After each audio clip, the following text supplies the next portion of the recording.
पाथरी घरफोडीच्या गुन्ह्यांचा छडा, 5 लाखांचा मुद्देमाल जप्त। स्थानिक गुन्हे शाखेची मोठी कारवाई, एका विधी संघर्षग्रस्त बालकाकडून गुन्ह्याची कबुली।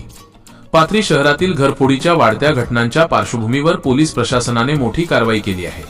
स्थानिक गुन्हे शाखेने एलसीबी गुप्त माहितीच्या आधारे तपास करत चोरीला गेलेला मुद्देमाल हस्तगत केला आहे। तपासाचे प्रमुख मुद्दे, कारवाई, पाथरीतील सागर कॉलनी येथील एका विधी संघर्षग्रस्त बालकाला पालकांच्या उपस्थितीत ताब्यात घेऊन चौकशी केली। उघड झालेले गुन्हे, ओंकारनगर, गौतमनगर आणि विठ्ठलनगर भागातील घरफोडीच्या गुन्ह्यांची कबुली मिळाली। जप्त मुद्देमाल, स्टार रोख रक्कम 1,63,000 रुपये, दागिने, सोन्या चांदीचे दागिने अंदाजे किंमत 5,06,750 रुपये, एकूण जप्त किंमत अंदाजे 5,06,750 रुपये।